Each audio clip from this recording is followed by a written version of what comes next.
Please join me in welcoming Jodie Sawyer herself, Amanda Schull.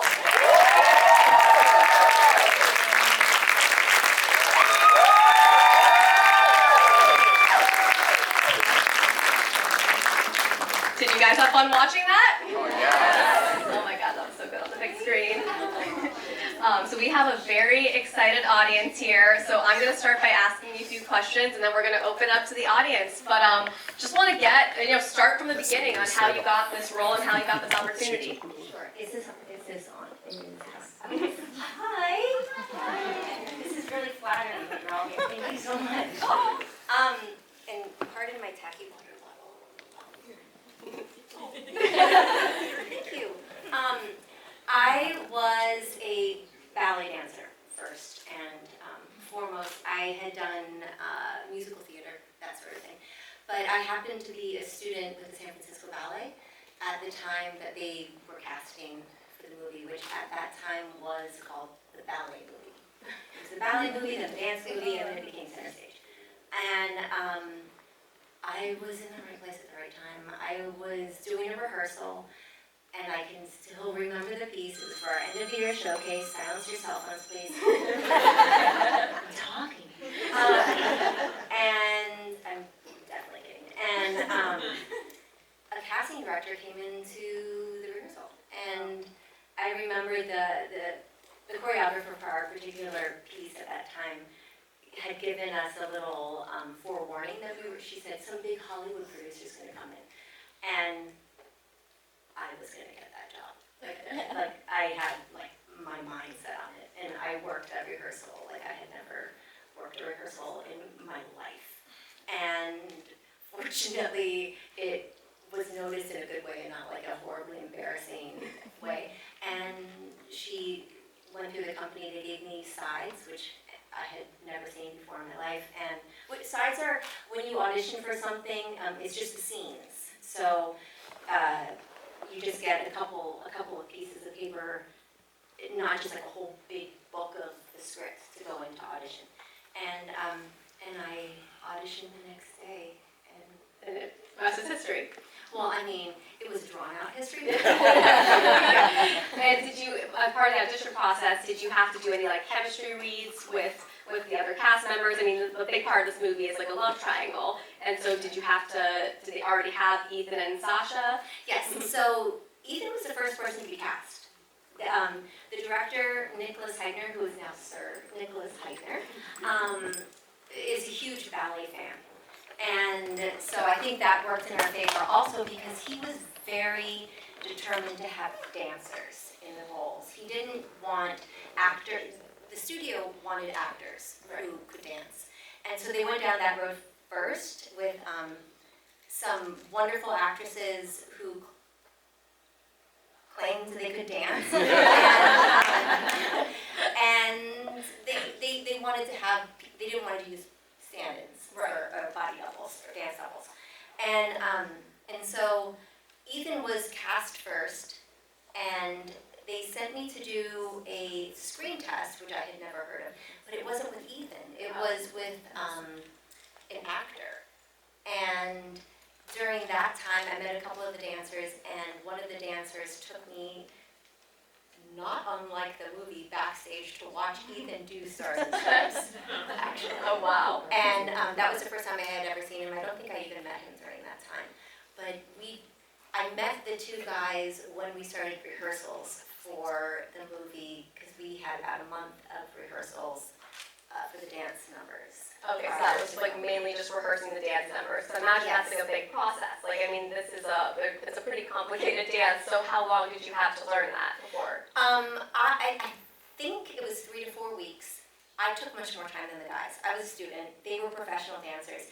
Ethan literally could come in, watch 5 minutes of it, and have it down pat. They were also in the middle of their season at the Met. So they were coming in during their time off and then going and performing at the Met at night. And so I was there really working with Susan Stroman and her assistants, and all of the dance numbers she choreographed, all of Jodie's dance numbers she choreographed. And then the guys would come in and, be flawless and leave. That's amazing. So about the choreography, I mean, the choreography is amazing. Was it very, like, did it give you room to kind of do your own thing with it, or was it very, like, regimented, like the way it would be, I guess, in an actual ballet company? I think I probably could have had more leniency had I had the confidence to have more leniency. I didn't. Ethan had the confidence. Ethan knew what worked best with him, his capabilities. Obviously, he was already a principal. And so he made suggestions. He did a few choreographic tweaks.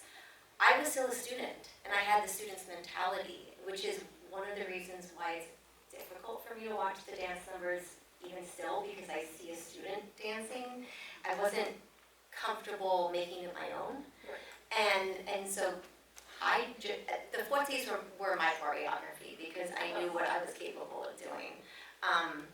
But nothing else was, I just wasn't confident enough, I guess. Well, the fuete, that's like the big moment, right? Like, I feel like that's one of the most iconic images of that. So can you tell me a little bit about your memory of filming that? I fell every single time. Honestly, I did. We were shooting, we filmed on the Met stage at Lincoln Center. And by the time we got to the fuete sequence, it was like 3 or 4 in the morning. And we were doing like 12-hour days, and we've been doing this for like a week. And, excuse me, and I fell almost every single time. I was trying to pull in for a triple at the end. And Should we all just do a triple? Megan. And, yeah. They know their quotes. And I fell almost, also, if anyone here is a dancer, point shoes that are dyed are notoriously more slippery than pink point shoes. So those are red point shoes, and they just have a harder box on the bottom. So on the Marley, if you catch an edge with a dyed point shoe, you go down like fast and hard. And I fell almost every single time we were shooting this. And so I had to kind of limit my personal expectations. And at the end, you see, I come off a point. I don't finish the double. And I kept doing it over and over and over again by my own request. And finally, Nick was like, "We got it. We got it." We can't tell. He said, "We cut above your foot." He totally lied to me. He said, "We're above your foot," and so I didn't know that you could see me come off of point. So that drives you crazy. Nuts. Yeah. Absolutely nuts. Yeah. And so you mentioned the red point shoes. Now, you know that whole thing about the Roman Empire, guys think about the Roman Empire every single day, that was the thing.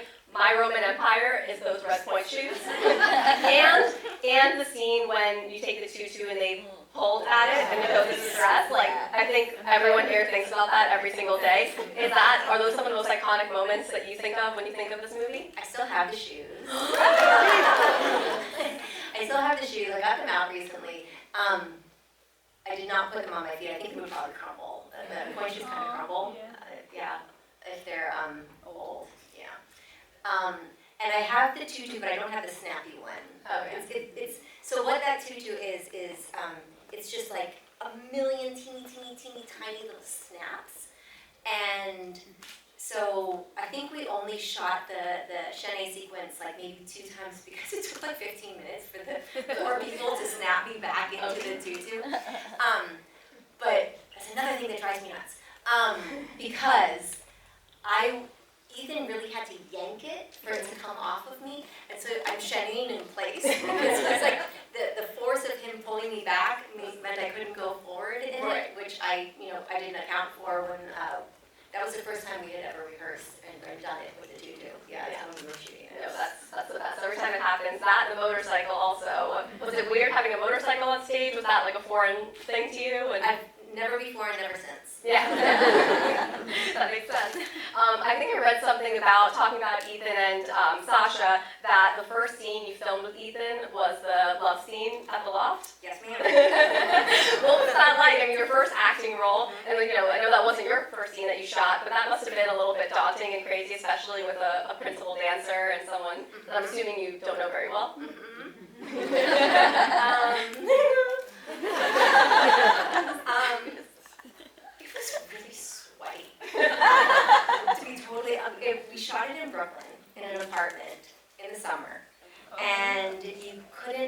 have any air conditioning going or any fans or anything because of sound. Right.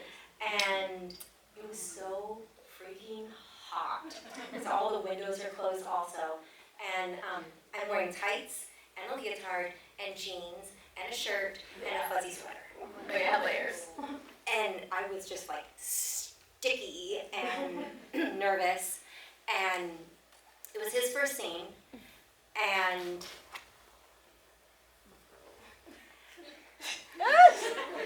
we had to go back and reshoot it again because it didn't translate. Yeah, it didn't work as well. I can tell you guys are nervous. It's not working.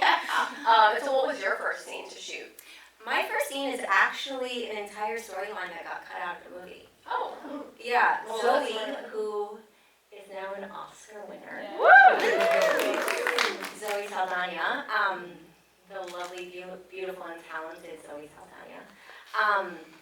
She had a whole storyline that just took the film way over with time, but her brother, who you see in the beginning of the movie, who is also the limo driver in one of the sequences, follows her to New York to basically keep an eye on her and take care of her, and dies in the original script. And the first scene I shot was his funeral. Oh my gosh. With Zoe and Susan. And that the whole storyline got cut out. Yeah. I think also it was a much more dramatic and heavier element, than what the movie turned into. I think it's perfect the way it's sometimes like you see in the edit that like something is not really suiting it, and I think it's like so much better having it feel a little bit more. Yeah, it's a more lighthearted. Right. Because of that. Yeah. Totally. And now I want to talk about the music, because the music in this movie is so iconic. When everyone was coming to their seats, we had the soundtrack playing, and everyone, you could tell, just put them in the best mood ever. You have like The Way You Make Me Feel, Higher Ground, Canned Heat, the Mandy Moore songs. Do those songs just trigger like an instant memory for you when you hear them? Yes. 100%. Yes, and sometimes when I'm in the grocery store or something, and I do bust out. They're just like ingrained in me, and I love them. Maybe for a time it made me a little anxious, but now it makes me nostalgic. Yeah. And do you still remember the choreography? Yes and no. I told you earlier that the first time I had seen this movie in 25 years was in September at a screening, and I was surprised by what I did remember and what I didn't remember in little bits and pieces. I can tell you that my biggest takeaway, and this is not just because of her recent accomplishments, but Zoe was so good. Mm-hmm. She was already so good. That was her first job. Amazing. And she's one of the only non-professional ballet dancers, her and Susan May Pratt. Yeah, neither one of them were professional dancers, so we had dance training. So all of that port de bras, her upper body, all of that, that's her. Yeah, well, she's a beautiful dancer. We'll take some questions from the audience. Oh, we got some. All right, right here. Hi, you are my childhood hero. Like, I used to go to ballet 25 years ago, and every Saturday I forced my dad to watch the movie after class before going to my next class. Where is your dad today? He's in El Salvador. Oh, okay, so okay. He has class. Like, but I took ballet last year, and then what I did my first day was watch the movie. So I wanted to ask you, what parts of Jodie Sawyer you still have with you 25 years later? What parts of her characteristics or traits you still carry with you? That's an interesting question. I don't know if everybody heard it. She, first of all, she was very kind.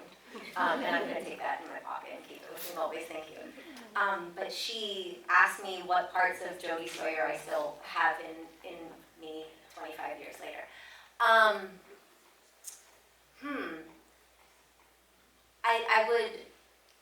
I would like to say that I still have the excitement for the arts.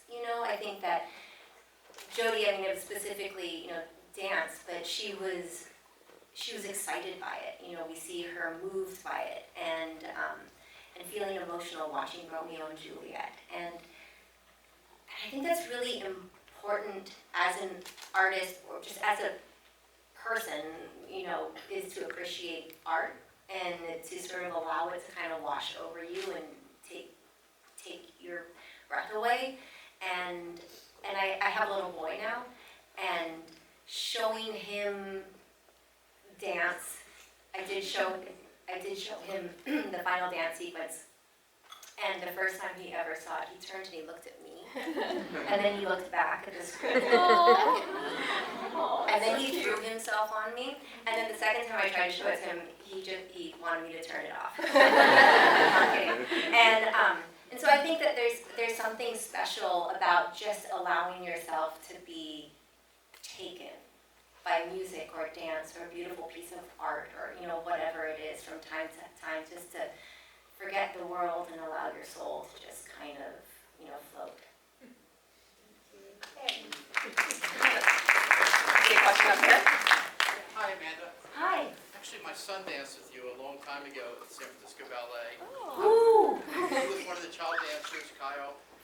He did Don Quixote and the Nutcracker, and I'm the one that took Gennady and Yuri and Tina and Vanessa and all the guys to China back then. I don't know if you remember. Of course. They were principal dancers with San Francisco Ballet. Yes, and my question to you, have you ever seen Billy Elliot, to play Billy Elliot? No. Well, you asked. Have you? Many times, yes. Too. No, I haven't ever seen it. All right, you were also great in Mao, by the way. Oh, thank you. That's where I met my husband, on the set of Mouse Oh, really? Yeah. I see a question right here. So I'm Sky. I absolutely love you in Suits, and then I got into Yes. your other work, and then I realized you actually dance ballet in real life. Mhm. So my question to you would be, would Louis be proud? Oh. Louis would probably lose his mind. Louis is from the show Suits. I played the role of Katrina Bennett, who was Louis Litt's associate. And fun fact, when I was still guesting on Suits before I became a regular, Rick and I had a lot of scenes together. We got along very well. And my mom is the president of Ballet Hawaii, which is where I'm from. And she threw it out there one day, and I asked him, would you ever want to go to Hawaii and do Nutcracker with me? And so Rick Hoffman actually has gone to Hawaii and played the grandfather in the party scene. And I played the mother, Clara's mother, in the party scene. So yeah, I think Louis would be proud. He'd probably also be proud of Rick. Thank you for Yeah, that's a Question up there.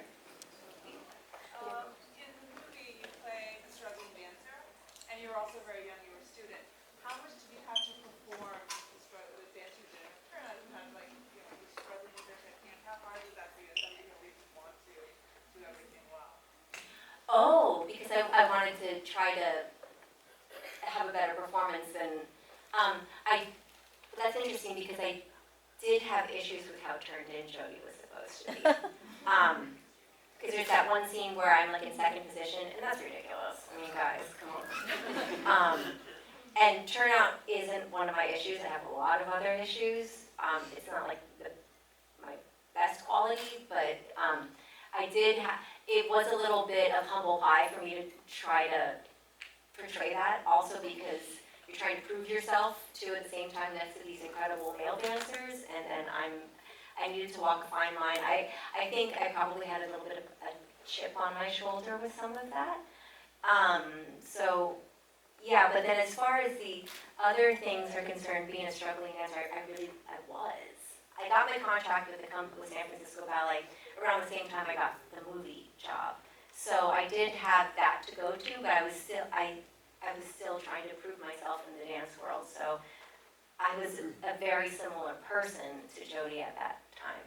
And I don't think I would have gotten the job if I weren't, because I didn't know how to do anything else. You know, I didn't have acting, film experience. Right here. Hi, my name is Tina Solani, and as someone that wants to direct and tell stories, I was wondering what was like Jodie's, like her art. How did you know so timeless, and like what is the key thing to telling stories that will like stay? That's a very big question. what's the key thing to telling stories that will stay with people? Part one, or that was part two. Part one was what was Jodi's story and arc. I think Jodi's arc was finding herself and finding her place and her confidence, and probably just knowing her worth. You know, not just as a dancer, but as a person, and not sacrificing who she was. I think the key to telling a story that resonates with people is honesty. I think if you have somebody who's pretending to be something but doesn't believe it in some form within themselves, an audience can sniff that out and the whole thing seems kind of fake and you don't really go on the ride. I mean, you can have somebody flying through the air as a superhero and believe it if they believe it. Honestly. Talking about movies that stay with people, I know that Center Stage is one of those for all of us. I want to know, what are some of the movies that like you grew up with that you have that nostalgia factor as your favorite movies from when you were younger? This is Dirty Dancing. Oh yeah, totally. Yeah, that's a good one. As far as movies, I've seen that movie and Moana, but Moana wasn't by my own volition, that's because of my son. But I could recite all of Dirty Dancing and do all of the choreography. And, Yeah, me too. So do people still talk to you about Center Stage a lot? Do you find that's like, I mean, you've had such an amazing career with 12 Monkeys and Suits and Pretty Little Liars and so many things, but do you still find that people talk to you about Center Stage a lot? I do, surprisingly, and you never know who it's going to be, too, which is, it's flattering, and then there's also part of me it's bittersweet. You know, I didn't watch the movie today because part of it makes me a little bit sad, honestly, to watch that person from 26 years ago, and I think if I had the choice, I think I would do so many things differently, but at the same time, if I could just go back and live that summer again, and just, don't tell Sony or Columbia, I would have paid them for that experience. I mean, truly, it was lightning in a bottle, the most magical 3 months. We all got along like a house on fire. We spent all of our time off together. It was a really, really special experience. Was there a scene in particular that you remember as the most fun to shoot? The window washing was a lot of fun. Yeah, the window washing was a lot of fun. It was all of us. We didn't have any dancing that we needed to do, choreography. You know, in the people who weren't dancers didn't need to have to worry about that. That also happened to be the only day that my parents came to set. Oh. And so they were there watching at the monitors the whole time we were shooting that. And also we were so excited to just pummel each other. And they didn't, I don't remember them at least having wardrobe changes for us. So every time we got right on the edge of it, Nick would yell, cut, cut, cut, cut, cut, cut, cut. And you know, so we were just so eagerly anticipating getting each other. That it was a lot of fun. Yeah, and the salsa club seems like so much fun. Yeah, that was a lot of fun too.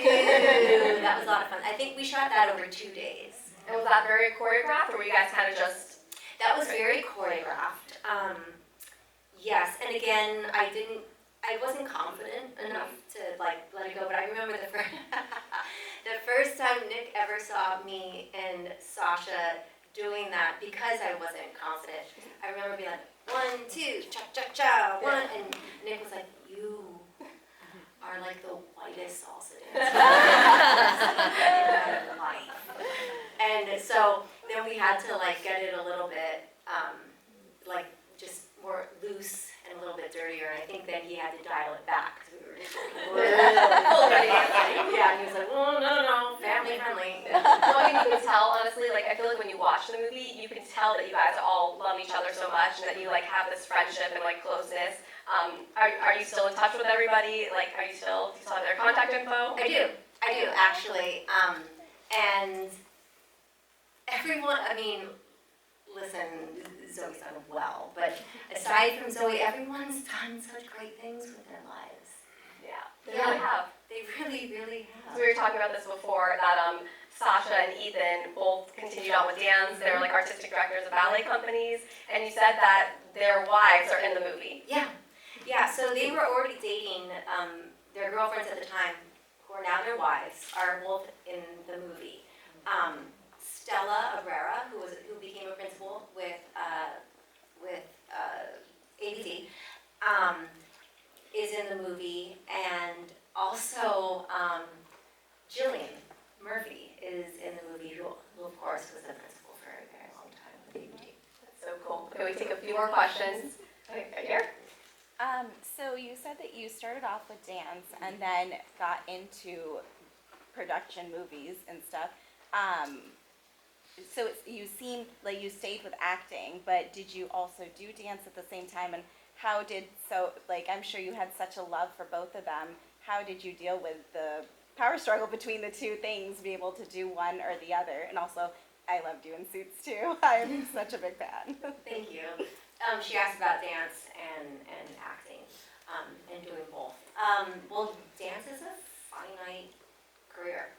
It has an ending, and even if you're not mentally prepared for that ending, your body tells you that it's over at a certain point.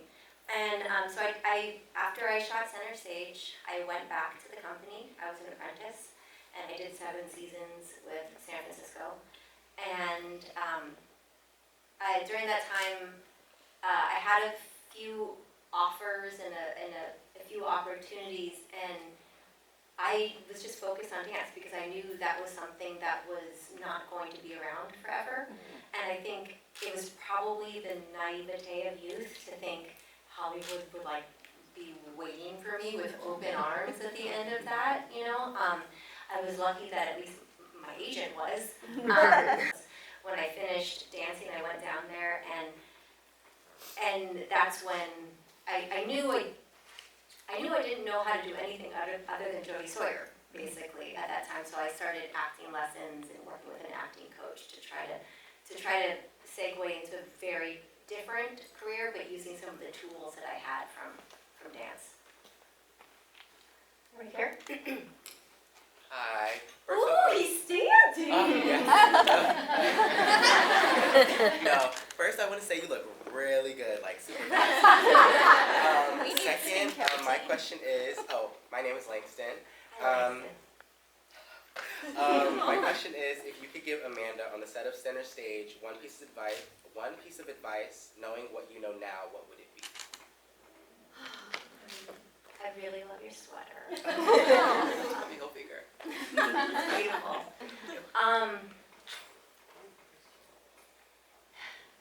You know what? It kind of goes with what I was saying earlier is with Jodie's arc, which is know your worth. I think, and this applies to not just women, but younger people in the arts in general. I think that we aren't always confident with what we can bring to the table. And I think often that allows us to be stifled and second guess ourselves. And there were definitely times when I allowed people to tell me how I should be doing things when I felt differently. And I watch it now and I'm like, oh, and I think my idea might have had a little validity. And I think obviously collaboration is important, but to find your seat and bring it to the table, I think is a very important quality to instill in younger artists. Thank you. Thank you. Right here. Hi. Hi. Oh my gosh, this movie is actually my favorite movie. Thank you. I was wondering if you could tell us what it was like to film the jazz scene, like the jazz scene. The class? Yeah. And also, what was it like to dance to Elvis Crespo right there? Really cool. I didn't know who you were. Well, she asked what it was like to dance to Elvis Crespo in the salsa scene. I had no idea who they were. Guys, I was a little bit of a dingling. I'm realizing this more as I say things out loud. I didn't know a lot of my opportunities, first of all. Can you repeat your other question? Oh, what it was like to film the jazz class. The jazz class. those were all Broadway dancers in the jazz class, all very accomplished Broadway dancers who knew each other. It was intimidating because I learned the choreography by myself in a vacuum in a little tiny basement studio at Lincoln Center with Susan and her assistants. And then we got to, those were Mark Morris's studios on Broadway that we filmed in. And all these people came in and just owned it. And it was honestly really intimidating. And then there's that bit where people are like doing their fancy things going across, and I don't have a fancy thing. Like, you know, like I don't have like some like backflip I can just like pull out. And so I was like, I'll do a grunge today. And so really it was very, maybe that's Jodie Sawyer-esque, but it was very intimidating seeing all those people just knowing exactly what they needed to do and what they were capable of. You look like you were doing. Oh, well, thank you. So much fun. I was having fun. I was definitely having fun. No, but you look really confident. Thank you. Thank you. Somebody film that well then. Question right here. Before the movie, what were your like dreams and goals before you got to the Hollywood life? The Hollywood life. Ooh, let me tell you about the Hollywood life. You know, it's funny because I think if you had asked anyone in in high school, like, you know, what you expected someone's career to be, I think probably it would have been actress. I was a very dramatic person. And I think I don't think I did have a dream to be an actress. I just didn't know how to go about it. And I wasn't confident enough to admit it because I had a fear of failure, I think.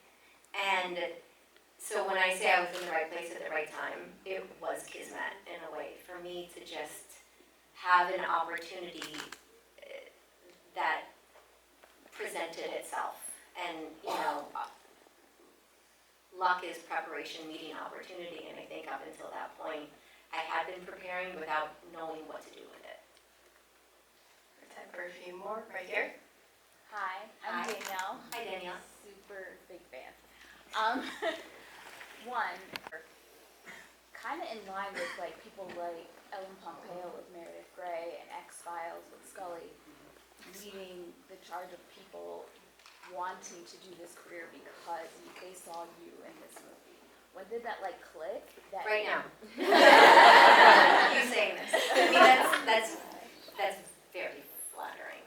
It's true. So many people who dance, like in that time frame, this movie is a cornerstone to like what made them pursue this career. Thank you. I mean, I can tell you that I went back to dance with the company as an apprentice, and I don't know what other people's experiences are in companies, but as an apprentice, you're not supposed to call a lot of attention to yourself. You know, you're supposed to just know your place, know your choreography, show up when you're asked. And, I mean, it's a dance equivalent to speak when spoken to kind of a thing. And after the movie came out, we had summer students kind of following me from studio to studio. And I remember one of the principals saying something to me about it, and it wasn't a compliment. And so I tried to shy away from it as much as I possibly could because I thought if I'm dancing now, I shouldn't call a lot of attention to myself and this other thing. It wasn't, they didn't highlight that element with the company. And for good or bad, you know, that was just a choice. And so I think I kind of just shied away from all of that in general. But what moved me during, you know, the few years afterward were people coming up to me and telling me that they started dance because of it.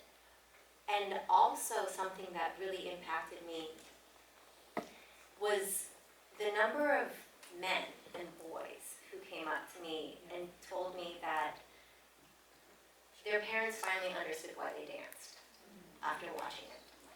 And not being able to express their love and and have their family understand why they loved it, and they were able to take their parents to see the movie or show the DVD or VHS.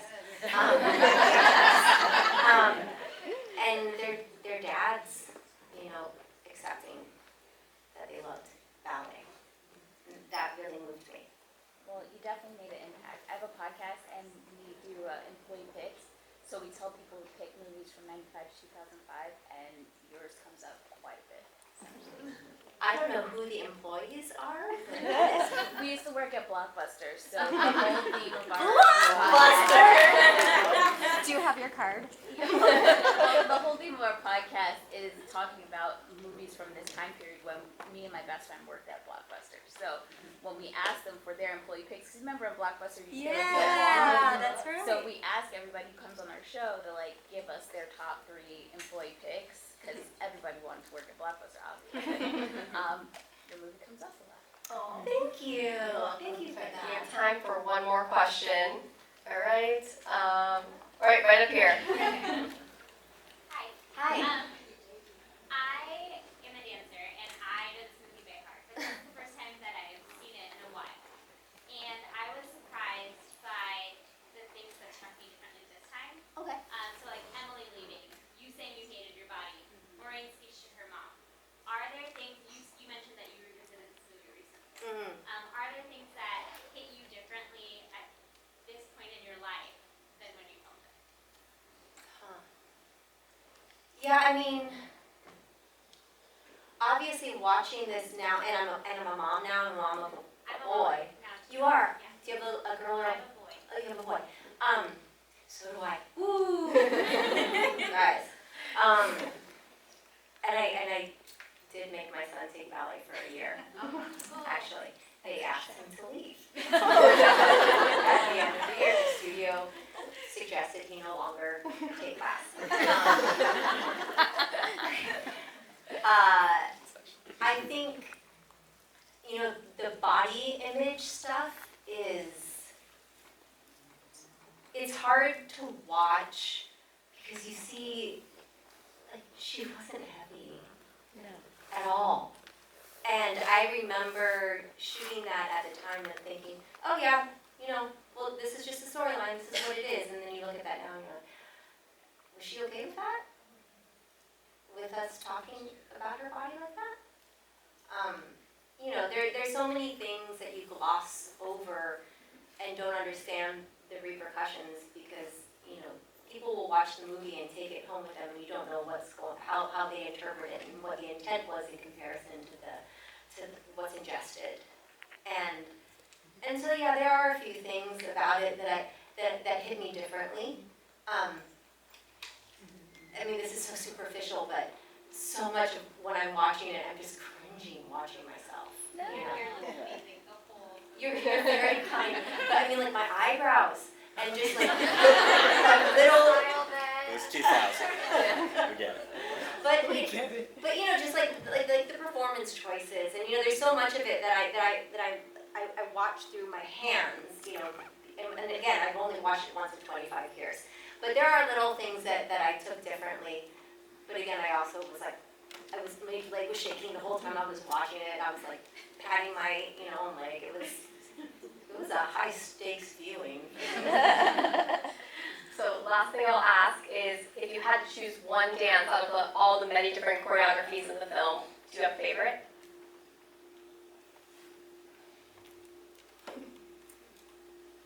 No.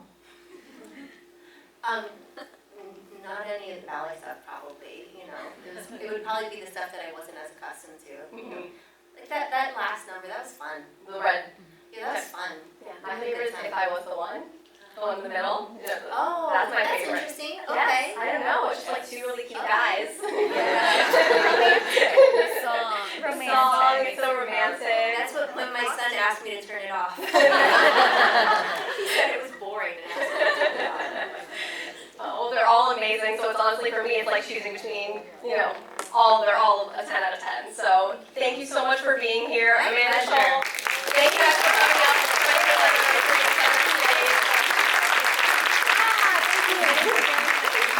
San Francisco about 2 years ago, a lady gets out of the car,